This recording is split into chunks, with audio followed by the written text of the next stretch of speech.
कि दुनिया में वही लोग बुरे हैं जो भले हैं। ढूंढोगे अंधेरे तो चरागों के तले हैं। छोड़ा न गया धूप में जिस पेड़ का साया, आंधी में उसी पेड़ से हम बच के चले हैं। क्या आपने कभी सोचा है कि 5 महान योद्धाओं की पत्नी होकर भी एक स्त्री को भरी सभा में निर्वस्त्र होना पड़ा? क्या यह अन्याय था या किसी पूर्व जन्म के कर्मों का फल? जब द्रौपदी ने खुद भगवान श्री कृष्ण से यह सवाल पूछा कि मेरे साथ इतना बड़ा अन्याय क्यों हुआ, तो श्री कृष्ण ने जो जवाब दिया उसे सुनकर पूरा ब्रह्मांड स्तब्ध रह गया। काम्यक वन की घनी झाड़ियों के बीच जहां पांडव अपने वनवास के कठिन दिन गुजार रहे थे, वहां एक छोटी सी कुटिया से बाहर एक चबूतरे पर अकेली बैठी थी द्रौपदी, पांचाली यज्ञसेनी कृष्णा, वो स्त्री जो कभी अग्निकुंड से प्रकट हुई थी, जिसकी सुंदरता की कहानियां दूर दूर तक फैली थी, जो 5 महान योद्धाओं की धर्म पत्नी थी। आज उसी महारानी की आंखों में आंसू थे, उसके चेहरे पर एक गहरी पीड़ा थी, उसके हृदय में अनगिनत प्रश्नों का तूफान था। उसके मन में बार बार वही दृश्य घूम रहा था जब हस्तिनापुर की राजसभा में उसका चीरहरण हुआ था, वो दिन जब उसकी मर्यादा को तार तार करने का प्रयास हुआ था, वो दिन जब उसके 5 पति 5 महान धनुर्धर बस देखते रह गए थे। उस याद से द्रौपदी का पूरा शरीर कांप उठा, उसकी आंखों से गर्म आंसू बहने लगे। आखिर क्यों? यह सवाल उसके मन में बार बार उठ रहा था, क्योंकि उसके साथ ऐसा हुआ। क्यों उसके साथ ऐसा हुआ? क्यों उसे इतनी पीड़ा सहनी पड़ी? क्या उसने कोई ऐसा पाप किया था जिसकी सजा इतनी भयंकर थी? क्या उसका कोई ऐसा कर्म था जिसने उसे इस नरक में ढकेल दिया? द्रौपदी के मन में यह सवाल इतने तीव्र हो गए कि वो अपने आप को रोक नहीं पाई। उसके होठों से एक दर्द भरी आह निकली और उसी क्षण जैसे उसकी पुकार सुनकर, जैसे उसकी पीड़ा महसूस करके दूर से एक मधुर बांसुरी की धुन आई। वो धुन जो हर भक्त के हृदय में शांति देती थी, वो धुन जो हर पीड़ा को हरने वाली थी। द्रौपदी ने आंखें खोली और देखा, सामने खड़े थे देवकी नंदन श्री कृष्ण। उनके होठों पर हल्की सी मुस्कान थी, उनकी आंखों में अथाह करुणा थी और उनके चेहरे पर वो दिव्य तेज था जो सारे संसार को प्रकाशित करता था। द्रौपदी उन्हें देखते ही और रो पड़ी। यह रोना किसी बच्चे का नहीं, यह रोना एक पीड़ित आत्मा का था जो अपने सखा से, अपने भगवान से, अपने एकमात्र सहारे से अपना दुख बांटना चाहती थी। कृष्ण धीरे धीरे चलकर आए और द्रौपदी के पास बैठ गए। उन्होंने कुछ नहीं कहा, बस चुपचाप बैठे रहे, जैसे वो द्रौपदी को अपना दर्द निकालने का पूरा समय देना चाहते थे। और द्रौपदी रोती रही जब तक कि उसके आंसू सूख नहीं गए, जब तक कि उसकी सिसकियां थम नहीं गई। और फिर एक लंबी खामोशी के बाद द्रौपदी ने अपना चेहरा उठाया, अपनी लाल आंखों से कृष्ण को देखा और कहा, हे माधव, हे जगत के स्वामी, हे मेरे सखा, मैं जानती हूँ कि आप सर्वज्ञ हैं, आप तीनों लोकों के रहस्यों को जानते हैं, आप हर जीव के हृदय को पढ़ सकते हैं, आप अतीत, वर्तमान और भविष्य सब जानते हैं। तो फिर मुझे बताइए, मेरे साथ यह सब क्यों हुआ? मैंने कौन सा ऐसा पाप किया था जिसकी सजा इतनी भयानक थी? मुझे उस दिन की याद आती है केशव, जब मैं हस्तिनापुर की भरी सभा में खींची गई थी, जब दुशासन ने मेरे केसों को पकड़कर मुझे घसीटा था, जब उसने मेरी साड़ी खींचने का प्रयास किया था, जब भरी सभा ने, सारे महारथियों ने, सारे गुरुजनों ने बस देखा था। हे कृष्ण, उस पल मैंने अपने 5 पतियों को देखा था। युधिष्ठिर जो धर्मराज कहलाते हैं, वो नीचे सिर झुकाए बैठे थे। भीम जिनके पास हजारों हाथियों का बल है, वो दांत पीसकर रह गए। अर्जुन जो संसार के सबसे महान धनुर्धर हैं, उनके हाथों में कोई धनुष नहीं था। नकुल और सहदेव दोनों बस आंसू बहा रहे थे। हे माधव, उस पल मैं समझ नहीं पाई कि मेरे 5 पति होकर भी मैं असहाय क्यों थी। उस पल मैंने केवल आपको पुकारा और आपने मेरी लाज बचाई। पर वो अपमान, वो पीड़ा, वो घाव आज भी मेरे हृदय में है। रात को जब मैं सोती हूँ तो वही दृश्य मेरे सपनों में आता है। मुझे दुशासन की वो क्रूर हंसी सुनाई देती है, मुझे उस सभा की खामोशी सुनाई देती है और हे केशव, मेरा मन फिर से टूट जाता है। द्रौपदी की आवाज कांप रही थी, उसके शब्द दर्द से भरे हुए थे और वो आगे बोलती रही, हे कृष्ण, यह पहली बार नहीं था जब मेरे साथ अन्याय हुआ। जब मेरा स्वयंवर हुआ था तो मैंने अर्जुन को वरमाला पहनाई थी। मैं एक पति की पत्नी बनने वाली थी, पर नियति ने मुझे 5 पतियों की पत्नी बना दिया। हे माधव, क्या यह भी मेरे किसी पाप का फल था? समाज में लोग मुझे 5 पतियों वाली कहते हैं। कुछ लोग मुझ पर व्यंग करते हैं, कुछ मुझे दोषी मानते हैं, पर हे केशव, मैंने तो कभी कुछ ऐसा नहीं चाहा था। मैं तो एक सामान्य स्त्री की तरह एक पति के साथ सुखी जीवन जीना चाहती थी। फिर मुझे यह क्यों मिला? फिर हस्तिनापुर का वो जीवन था जहाँ मैं 5 भाइयों की पत्नी थी, जहाँ मुझे हर एक के साथ समान व्यवहार करना पड़ता था, जहाँ मेरे हृदय की कोई भी इच्छा महत्वपूर्ण नहीं थी। और फिर वो द्यूत क्रीड़ा, वो जुआ जिसमें मेरे पति ने सब कुछ हार दिया, राज्य, धन संपत्ति, अपने भाइयों को और अंत में मुझे भी। हे माधव, मुझे दांव पर लगा दिया गया। क्या मैं कोई वस्तु थी? क्या मेरा कोई सम्मान नहीं था? क्या मेरे अपने कोई अधिकार नहीं थे? हे केशव, और फिर यह वनवास, 12 साल का वनवास और 1 साल का अज्ञातवास। हम जो कभी महलों में रहते थे, आज इस घने जंगलों में भटक रहे हैं। भूख, प्यास, कीड़े मकोड़े, जंगली जानवर, कठोर धरती पर सोना, पेड़ों की छाल खाना, और सब सहना पड़ रहा है। हे माधव, मेरे 5 पुत्र थे, मुझे उन्हें छोड़कर आना पड़ा। एक माँ के लिए अपने बच्चों से दूर रहना कितना कठिन होता है, यह मैं ही जानती हूँ। रात को जब मैं उनके बारे में सोचती हूँ तो मेरा हृदय फट जाता है। हे कृष्ण, और सबसे बढ़कर वो अपमान जो मैंने सहा, वो शब्द जो मुझे कहे गए। कर्ण ने मुझे सार्वजनिक रूप से वेश्या कहा था, दुर्योधन ने मुझे अपमानित किया था, शकुनी ने मुझ पर व्यंग किए थे, और मैं बस देखती रही, मैं बस सुनती रही। हे माधव, बताइए मैंने क्या पाप किया था? क्या मैंने किसी का बुरा किया था? क्या मैंने किसी को दुख दिया था? क्या मैंने अधर्म का साथ दिया था? नहीं, मैंने तो हमेशा धर्म का साथ दिया। मैंने हमेशा अपने पतियों का साथ दिया। मैंने हमेशा सत्य का साथ दिया। फिर भी मेरे साथ यह सब क्यों हुआ? द्रौपदी अब पूरी तरह से टूट चुकी थी। उसकी आवाज में वो दर्द था जो सुनकर पत्थर भी पिघल जाए। उसकी आंखों में वो पीड़ा थी जो देखकर देवता भी रो पड़े। और कृष्ण बस चुपचाप सुन रहे थे। उनके चेहरे पर अब भी वही शांत भाव था, पर उनकी आंखों में एक गहरी करुणा थी। द्रौपदी ने आगे कहा, हे माधव, मैं यह नहीं कह रही कि केवल मेरे साथ ही अन्याय हुआ है। मेरे पति भी पीड़ित हैं, उन्होंने भी अपना सब कुछ खोया है। पर एक स्त्री के लिए, एक स्त्री के सम्मान के लिए उसकी मर्यादा सबसे महत्वपूर्ण होती है, और वो मर्यादा उस दिन भरी सभा में तार तार कर दी गई। हे कृष्ण, मैं जानती हूँ कि आप ही मेरे एकमात्र सहारे हैं। आपने मेरी लाज बचाई थी, आपने मुझे असीम वस्त्र दिए थे। आप ही मेरे सखा हैं, आप ही मेरे रक्षक हैं। पर आज मैं आपसे यह जानना चाहती हूँ, क्यों मेरे साथ यह सब हुआ? क्या मैंने पिछले जन्म में कोई ऐसा पाप किया था? क्या मेरे किसी कर्म का यह फल है? हे माधव, मुझे सत्य बताइए, मुझे पूरा सत्य बताइए, भले ही वो कितना भी कठोर क्यों ना हो। मैं जानना चाहती हूँ कि मेरे जीवन में इतनी पीड़ा क्यों है, और यह कब तक चलेगी? क्या मुझे कभी सुख मिलेगा? क्या मेरे दुख का कभी अंत होगा? द्रौपदी के प्रश्न समाप्त हो चुके थे। उसने अपना सब कुछ कृष्ण के सामने रख दिया था। उसका दर्द, उसकी पीड़ा, उसके प्रश्न, उसकी व्यथा, सब कुछ अब वो बस कृष्ण के उत्तर की प्रतीक्षा कर रही थी।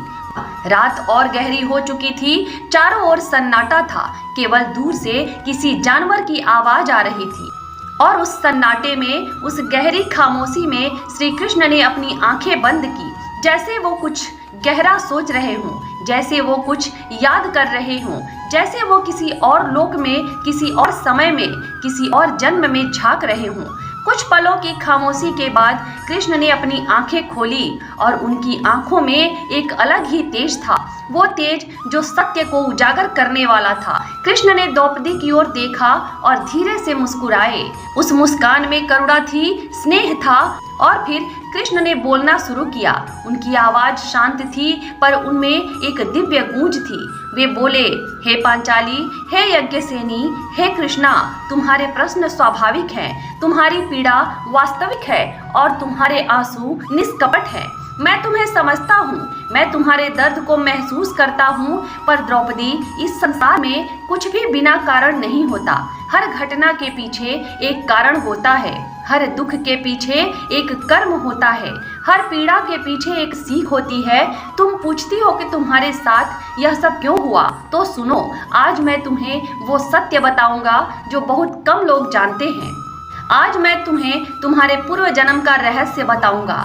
आज मैं तुम्हें बताऊंगा कि तुम्हारे साथ जो भी हुआ वो क्यों हुआ।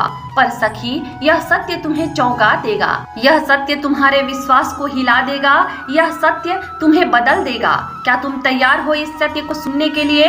द्रौपदी ने बिना किसी हिचकिचाहट के कहा, हाँ माधव, मैं तैयार हूँ। मुझे सत्य जानना है, चाहे वो कितना भी कठोर क्यों न हो।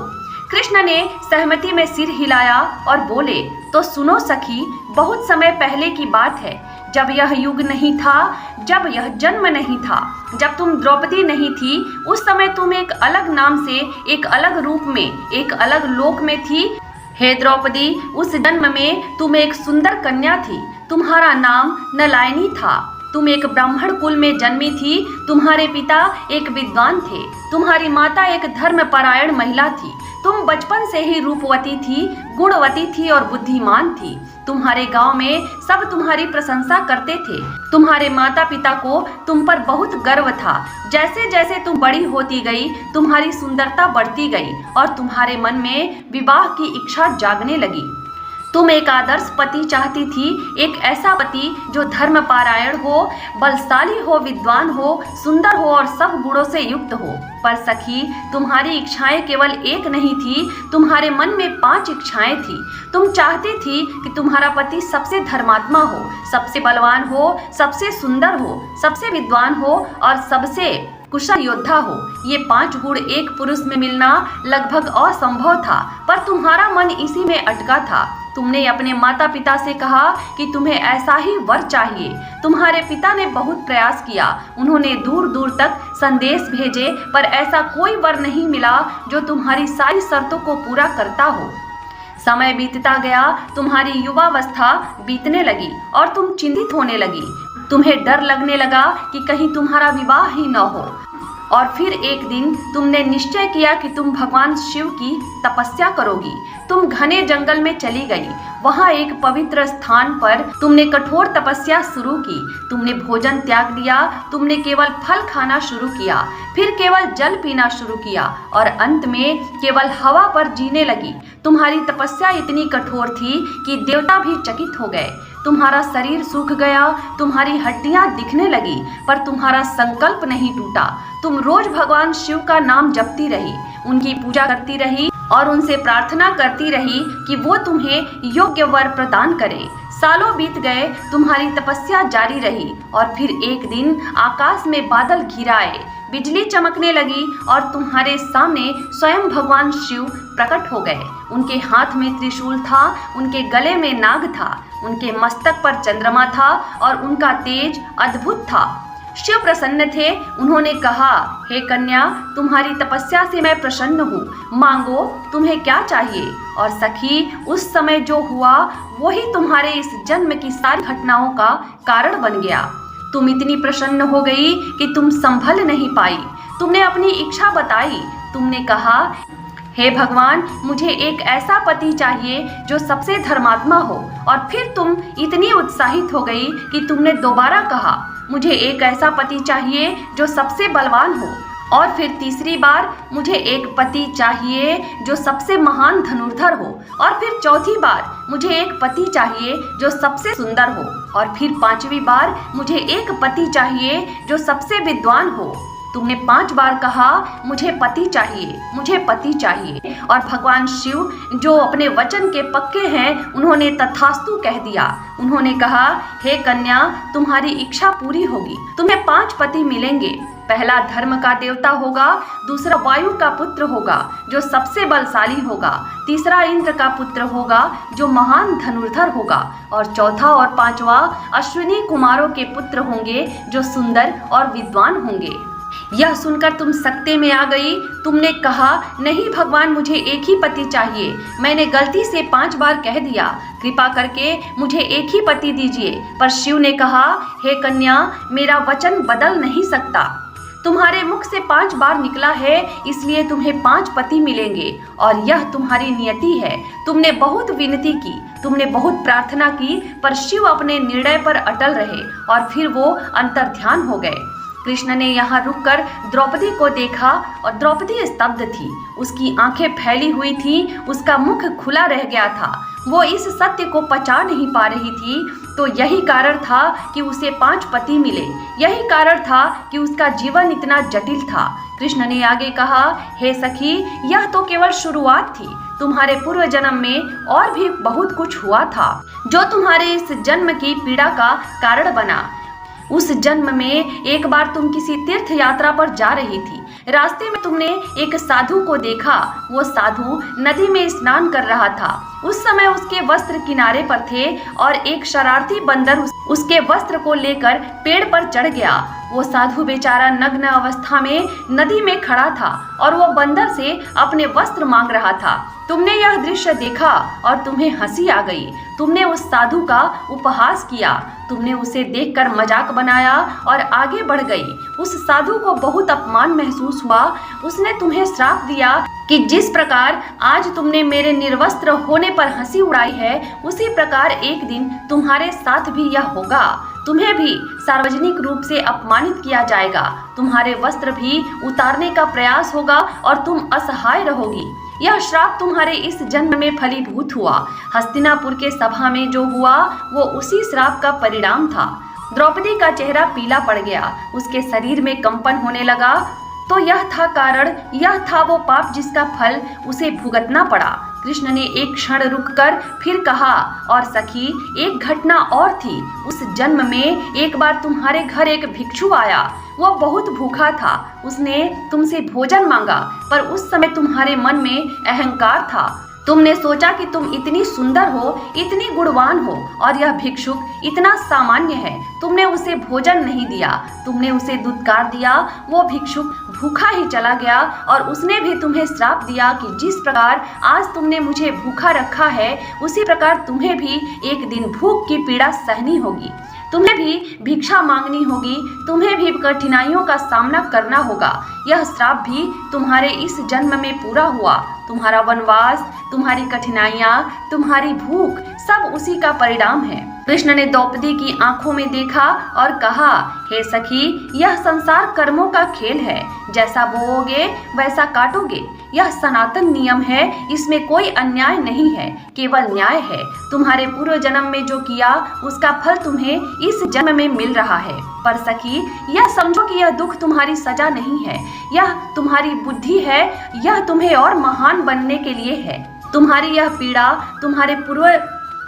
तुम्हारे पुराने कर्मों को जला रही है, तुम्हारे पापों को नष्ट कर रही है और तुम्हें एक नई शुद्ध महान आत्मा बना रही है। द्रौपदी अब चुप थी, वो कुछ नहीं बोल पा रही थी। उसके मन में तूफान चल रहा था। वो सोच रही थी, समझ रही थी, महसूस कर रही थी। उसे अब अपने जीवन का अर्थ समझ आ रहा था। उसे अब अपनी पीड़ा का कारण पता चल रहा था। पर अब भी उसके मन में कुछ प्रश्न थे, कुछ संदेह थे। वो कृष्ण से पूछना चाहती थी, पर उससे पहले ही कृष्ण ने कहा, हे सखी, मैं जानता हूँ तुम्हारे मन में अब भी प्रश्न हैं। तुम पूछना चाहती हो कि फिर आगे क्या होगा, तुम्हारा भविष्य क्या है, क्या तुम्हें सुख मिलेगा? तो सुनो, हे सखी, मैं जानता हूँ तुम्हारे मन में अब भी प्रश्न है। तुम पूछना चाहती हो कि फिर आगे क्या होगा, तुम्हारा भविष्य क्या है, तुम्हें क्या सुख मिलेगा? तो सुनो, जिस प्रकार एक किसान खेत में बीज बोता है तो उसे केवल बीज का फल नहीं मिलता, उसे उस बीज से उत्पन्न होने वाले पूरे वृक्ष का फल मिलता है। उसी प्रकार तुम्हारे कर्मों का फल भी केवल एक नहीं बल्कि अनेक हैं। तुमने पूर्व जन्म में जो पाप किए उसका फल तुम्हें इस जन्म में दुख के रूप में मिला, यह सत्य है। पर सखी, तुमने जो पुण्य किए थे, जो कठोर तपस्या की थी, उसका फल भी तो तुम्हें मिलना था और वो फल भी तुम्हें इसी जन्म में मिल रहा है। द्रौपदी ने आश्चर्य से पूछा, हे माधव, इस पीड़ा में, इस दुख में मुझे कौन सा पुण्य का फल मिल रहा है? मुझे तो केवल कष्ट ही मिल रहा है। कृष्ण मुस्कुराए। उनकी मुस्कान में एक गहरा रहस्य था। वे बोले, हे कृष्णा, तुम्हारी तपस्या इतनी कठोर थी, तुम्हारा संकल्प इतना दृढ़ था कि तुमने भगवान शिव को प्रसन्न कर लिया। यह कोई साधारण बात नहीं थी। उस तपस्या के बल पर तुमने वो शक्ति अर्जित की थी जो किसी साधारण स्त्री के पास नहीं होती, और उसी तपस्या के फल के रूप में तुम्हें 5 साधारण पति नहीं मिले। तुम्हें 5 ऐसे पति मिले जो अपने अपने क्षेत्र में सर्वश्रेष्ठ हैं। तुम्हें युधिष्ठिर मिले जो धर्म के साक्षात अवतार हैं, जिनके जीवन में धर्म के अतिरिक्त कुछ भी नहीं है। यह तुम्हारी उस इच्छा का फल था कि तुम्हें एक धर्मात्मा पति चाहिए। तुम्हें भीमसेन मिले, जिनके पास हजारों हाथियों का बल है, जो वायु के पुत्र हैं और जिनकी गदा के प्रहार से पर्वत भी कांप उठते हैं। यह तुम्हारी उस इच्छा का फल था कि तुम्हें एक बलशाली पति चाहिए। तुम्हें अर्जुन मिले, जो देवराज इंद्र के पुत्र हैं, जो संसार के सर्वश्रेष्ठ धनुर्धर हैं, जिनके गांडीव की टंकार से शत्रु सेना में भगदड़ मच जाती है। यह तुम्हारी उस इच्छा का फल था कि तुम्हें एक महान योद्धा पति चाहिए। और तुम्हें नकुल और सहदेव मिले, जो अश्विनी कुमारों के पुत्र हैं, जो सुंदरता, ज्ञान और नीति शास्त्र में निपुण हैं। सखी, सोचो, क्या किसी साधारण स्त्री को ऐसे 5 पति मिल सकते हैं? नहीं, यह केवल तुम्हारे पुण्य का, तुम्हारी तपस्या का ही फल था। द्रौपदी की आंखों में अब आश्चर्य के साथ साथ एक हल्का सा गर्व भी था। उसे यह समझ आ रहा था कि उसके जीवन में केवल अंधकार नहीं बल्कि प्रकाश भी था। कृष्ण ने आगे कहा, और सखी, यह केवल पतियों की बात नहीं है। तुम स्वयं भी कोई साधारण स्त्री नहीं हो। तुम अग्नि कुंड से जन्मी हो, तुम यज्ञ सेनी हो, तुम वो शक्ति हो जिसे इस युग में धर्म की स्थापना के लिए भेजा गया है। तुम्हारे 5 पति 5 अलग अलग गुण हैं, धर्म, बल, शौर्य, सौंदर्य और ज्ञान। पर इन 5 को एक साथ बांध कर रखने वाली जो शक्ति है, जो धुरी है, वो तुम हो। हे द्रौपदी, तुम वो धागा हो जिसमें ये 5 मोती पिरोए हुए हैं। तुम्हारे बिना पांडव अधूरे हैं। तुम्हारे बिना धर्म की स्थापना का यह महायज्ञ अधूरा है। तुम केवल एक पत्नी नहीं हो, तुम एक साम्राज्ञी हो, तुम एक शक्ति हो, तुम इस युग की नियति हो। कृष्ण के इन शब्दों ने द्रौपदी के भीतर एक नई ऊर्जा का संचार कर दिया। उसे पहली बार अपने अस्तित्व का, अपने महत्व का एहसास हुआ। वो केवल एक पीड़ित स्त्री नहीं थी, वो एक दिव्य योजना का हिस्सा थी। पर उसके मन में अब भी वो कांटा चुभ रहा था, वो चीरहरण का अपमान। वो बोली, हे माधव, आपकी बातें सत्य हैं, पर वो अपमान, वो भरी सभा में मेरा चीरहरण, क्या वो भी किसी दिव्य योजना का हिस्सा था? क्या वो भी आवश्यक था? कृष्ण का चेहरा अब गंभीर हो गया। वो बोले, हाँ सखी, वो भी आवश्यक था। वो तुम्हारे व्यक्तिगत अपमान से कहीं बढ़कर था। वो धर्म के घड़े की अधूरी बूंद थी। उस दिन हस्तिनापुर की सभा में तुम्हारा अपमान नहीं हुआ था, उस दिन धर्म का अपमान हुआ था, उस दिन न्याय का अपमान हुआ था, उस दिन मानवता का अपमान हुआ था। और जब अधर्म अपनी पराकाष्ठा पर पहुंच जाता है तो उसका विनाश निश्चित हो जाता है। तुम्हारा वो अपमान, तुम्हारी वो पुकार, वो केवल तुम्हारी पुकार नहीं थी, वो इस धरती की पुकार थी, वो धर्म की पुकार थी जो अधर्म के नाश के लिए थी। उस एक घटना ने यह निश्चित कर दिया कि अब महाभारत का युद्ध होकर रहेगा। उस एक घटना ने भीष्म, द्रोण और कृपाचार्य जैसे महान योद्धाओं को भी अधर्म का साथ देने के पाप का भागी बना दिया। उस एक घटना ने कौरवों के विनाश की पटकथा लिख दी थी। हे द्रौपदी, तुम्हारा अपमान उस महाविनाश का कारण बना जो धर्म की स्थापना के लिए आवश्यक था। कभी कभी एक बड़े निर्माण के लिए एक छोटा विध्वंस आवश्यक होता है। तुम्हारा दुख उस विध्वंस की नींव बना जिस पर धर्म के उस नए साम्राज्य का निर्माण होगा। द्रौपदी अब चुपचाप कृष्ण की बातें सुन रही थी। उसके मन का तूफान अब शांत हो रहा था। उसे अब अपने जीवन की घटनाओं का एक नया दृष्टिकोण मिल रहा था। वो अब खुद को एक पीड़ित के रूप में नहीं बल्कि एक योद्धा के रूप में देख रही थी। एक ऐसी योद्धा जिसके दुख ने एक क्रांति को जन्म दिया था। उसने पूछा, हे केशव, पर उस दिन जब कोई मेरी मदद के लिए आगे नहीं आया, जब मेरे पति भी असहाय थे, तब आपने मेरी लाज कैसे बचाई? कृष्ण मुस्कुराए और बोले, हे सखी, मैं तो हमेशा तुम्हारे साथ था। मैं उस सभा में भी उपस्थित था, पर मैं तब तक हस्तक्षेप नहीं कर सकता था जब तक तुम स्वयं मुझे नहीं पुकारती। जब तक तुम अपने पतियों पर, अपने बल पर, अपने ज्ञान पर भरोसा कर रही थी, तब तक तुम मेरी सहायता से दूर थी। तुमने पहले अपने पतियों से गुहार लगाई, तुमने सभा के गुरुजनों से न्याय मांगा, तुमने भीष्म पितामह से धर्म की दुहाई दी। पर जब सबने तुम्हें निराश कर दिया, जब तुम्हें यह एहसास हुआ कि इस संसार में मेरे अतिरिक्त तुम्हारा कोई नहीं है, तब तुमने अपना सारा अहंकार, सारा अभिमान और सारा भरोसा त्याग कर पूरी तरह से असहाय होकर केवल मुझे पुकारा। जब तुमने कहा, हे गोविंद, हे द्वारिकाधीश, हे कृष्ण, मेरी लाज रखो, उस क्षण तुमने खुद को पूरी तरह से मुझे समर्पित कर दिया। और जिस क्षण भक्त खुद को भगवान को समर्पित कर देता है, उसी क्षण भगवान उसकी रक्षा के लिए दौड़े चले आते हैं। मैंने कुछ नहीं किया सखी, मैंने केवल तुम्हारे समर्पण को स्वीकार किया। तुम्हारी साड़ी तुम्हारी श्रद्धा थी, तुम्हारी आस्था थी, और जब तक तुम्हारी आस्था मुझ पर बनी रही, तुम्हारी साड़ी बढ़ती रही। दुशासन साड़ी खींचता रहा, पर वो तुम्हारी आस्था को, तुम्हारे समर्पण को नहीं खींच पाया, और अंत में वो थक कर हार गया। यह चमत्कार मेरा नहीं, तुम्हारी भक्ति का था, तुम्हारी आस्था का था। द्रौपदी की आंखों में अब पश्चाताप के नहीं बल्कि कृतज्ञता के आंसू थे। उसे समझ आ गया था कि भगवान हमेशा साथ होते हैं, पर हमें उन्हें सच्चे हृदय से पुकारना पड़ता है। हमें अपना अहंकार त्याग कर पूरी तरह से उन पर निर्भर होना पड़ता है। कृष्ण ने द्रौपदी के सिर पर हाथ रखा और कहा, हे पांचाली, तुम अपने आप को केवल अकेली मत समझो, तुम अपने आप को असहाय मत समझो। तुम्हारे साथ जो हुआ वो तुम्हारे कर्मों का फल था, पर वो तुम्हारी शुद्धि के लिए था, वो तुम्हें और मजबूत बनाने के लिए था, वो तुम्हें यह सिखाने के लिए था कि संसार में कोई भी तुम्हारा रक्षक नहीं है सिवाय मेरे, और वो इस संसार को यह दिखाने के लिए था कि जब स्त्री का अपमान होता है तो पूरे साम्राज्य का विनाश हो जाता है। अब तुम्हारे दुख के दिन समाप्त होने वाले हैं और सुख के दिन आने वाले हैं। यह वनवास तुम्हारे और तुम्हारे पतियों के लिए एक तपस्या है। यह तुम्हारे आने वाले महायुद्ध के लिए तैयार हो रहा है। इस तपस्या से तुम और भी शक्तिशाली बनोगे और भी तेजस्वी बनोगे, और जब समय आएगा तो तुम अधर्म का नाश करोगे और धर्म की स्थापना करोगे। द्रौपदी ने पूछा, हे माधव, पर क्या यह युद्ध आवश्यक है? क्या बिना रक्तपात के कोई समाधान नहीं है? कृष्ण ने गहरी सांस ली और कहा, सखी, मैंने बहुत प्रयास किया, मैंने शांति का प्रस्ताव भेजा, मैंने दुर्योधन को समझाने की कोशिश की, मैंने केवल 5 गांव मांगे, पर वो अभिमानी तैयार नहीं हुआ। वो कहता है कि वो सुई की नोक के बराबर भी जमीन नहीं देगा। जब अधर्म इतना बढ़ जाए, जब अहंकार इतना बढ़ जाए, तो युद्ध ही एकमात्र मार्ग बचता है। यह युद्ध केवल राज्य के लिए नहीं होगा, यह युद्ध धर्म और अधर्म के बीच होगा, यह युद्ध न्याय और अन्याय के बीच होगा, और इस युद्ध में जीत धर्म की ही होगी।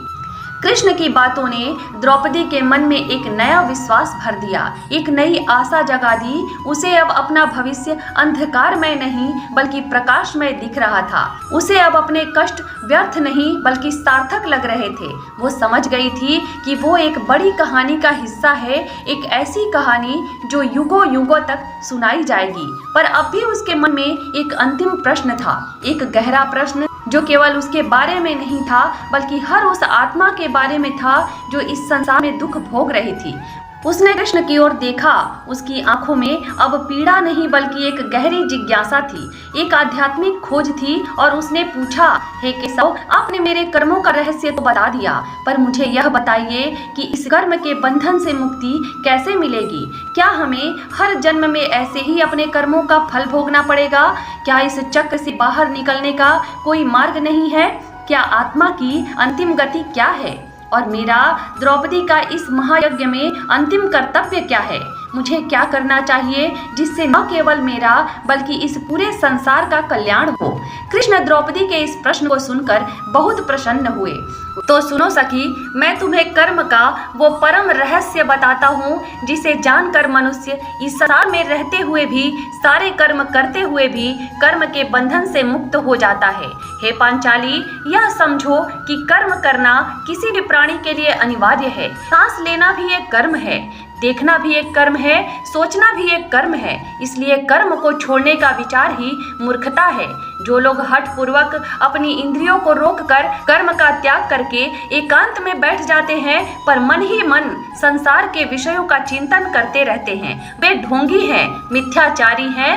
असली संन्यास शरीर से नहीं, मन से होता है। तो प्रश्न यह नहीं है कि कर्म कैसे करें या न करें, प्रश्न यह है कि कर्म कैसे करें कि उसका बंधन हम पर न लगे, और इसका उत्तर है निष्काम कर्म योग। कृष्ण ने एक क्षण रुककर द्रौपदी की आंखों में झांका, जैसे वो इस गहरे ज्ञान को उसके हृदय में उतार देना चाहते हों। वो बोले, हे सखी, बंधन कर्म में नहीं है, बंधन कर्म के फल से जुड़ी आसक्ति में है। जब हम कोई काम यह सोचकर करते हैं कि मुझे इसका यह फल मिलना चाहिए, तो हम उस फल के गुलाम बन जाते हैं। अगर फल हमारी इच्छा के अनुसार मिलता है तो हमें सुख और अहंकार होता है, और अगर फल हमारी इच्छा के विरुद्ध मिलता है तो हमें दुख और क्रोध होता है। यह सुख दुख राग द्वेष का चक्र ही हमें जन्म मृत्यु के वे बंधन में बांधता है। इसलिए ज्ञानी पुरुष कर्म तो करते हैं पर फल की इच्छा नहीं रखते। वो अपना कर्तव्य समझते हैं, अपना धर्म निभाते हैं और परिणाम को मुझ पर यानी ईश्वर पर छोड़ देते हैं। इसे ही कहते हैं कर्मण्येवाधिकारस्ते मा फलेषु कदाचन, अर्थात तुम्हारा अधिकार केवल कर्म करने में है, उसके फल में कभी नहीं। इसलिए तुम न तो कर्म के फल का कारण बनो और न ही कर्म करने में तुम्हारी आसक्ति हो। अब द्रौपदी ने पूछा, हे माधव, यह तो बहुत कठिन है। बिना फल की इच्छा के कोई कर्म कैसे कर सकता है? बिना जीत की इच्छा के कोई युद्ध कैसे लड़ सकता है? कृष्ण ने एक सुंदर उदाहरण दिया, हे सखी, क्या तुमने कमल के फूल को देखा है? वो कीचड़ में ही जन्म लेती है, कीचड़ में ही रहता है, पर उसे हमेशा कीचड़ से ऊपर उससे अछूता, पवित्र और सुंदर बना रहता है। जल की बूंद उस पर पड़ती है पर फिसल जाती है, उसे गीला नहीं कर पाती। ठीक उसी प्रकार एक कर्मयोगी इस संसार में रहता है, सारे कर्म करता है, परिवार का पालन करता है, अपने कर्तव्य निभाता है, पर वो संसार के सुख दुख, मान अपमान, लाभ हानि से अछूता रहता है। कृष्ण ने द्रौपदी का हाथ अपने हाथ में लिया और कहा, हे कृष्णा, अब मैं तुम्हारे अंतिम प्रश्न का उत्तर देता हूँ। तुम्हारा भविष्य क्या है और तुम्हारा परम कर्तव्य क्या है? तुम्हारा भविष्य अत्यंत उज्जवल है सखी। यह वनवास और यह पीड़ा शीघ्र ही समाप्त होगी। महाभारत का महायुद्ध होगा, यह निश्चित है, और उस युद्ध में तुम्हारे पतियों की धर्म की विजय होगी, अधर्म का नाश होगा, और तुम एक बार फिर हस्तिनापुर की साम्राज्ञी बनोगी। तुम्हारा सम्मान, तुम्हारी प्रतिष्ठा, सब कुछ तुम्हें वापस मिलेगा, और तुम्हारा नाम इस संसार में युगों युगों तक अमर हो जाएगा। तुम धैर्य, साहस और स्वाभिमान की प्रतीक के रूप में ही जानी जाओगी। पर सखी, यह सिंहासन, यह राज्य, यह सम्मान, यह तुम्हारा अंतिम लक्ष्य नहीं है। यह तो तुम्हारे पुण्य कर्मों का एक छोटा सा फल मात्र है। तुम्हारा परम कर्तव्य कुछ और है। तुम्हारा परम कर्तव्य है इस युद्ध में अपने पतियों की शक्ति बनना, उनकी प्रेरणा बनना, उन्हें बार बार यह याद दिलाना कि यह युद्ध व्यक्तिगत प्रतिशोध के लिए नहीं बल्कि धर्म की स्थापना के लिए है। तुम्हारा कर्तव्य है अपने मन से क्रोध और घृणा को निकालकर उसे करुणा और धर्म के प्रति निष्ठा से भरना, और सबसे बढ़कर तुम्हारा कर्तव्य है क्षमा करना। द्रौपदी यह सुनकर चौंक गई। वो बोली, क्षमा? हे माधव, मैं उन लोगों को कैसे क्षमा कर दूं जिन्होंने मेरा इतना बड़ा अपमान किया, जिन्होंने मुझे निर्वस्त्र करने का प्रयास किया? कृष्ण ने शांत भाव से कहा, सखी, क्षमा तुम उनके लिए नहीं, अपने लिए करोगी। जब तक तुम अपने मन में क्रोध और प्रतिशोध की अग्नि को जलाए रखोगी, तब तक तुम स्वयं भी उस अग्नि में जलती रहोगी। वो अग्नि तुम्हें शांति से जीने नहीं देगी। क्षमा करने का अर्थ यह नहीं है कि तुम अन्याय को भूल जाओ या अपराधियों को दंड न मिले। अपराधियों को दंड अवश्य मिलेगा, यह नियति है, यह धर्म है।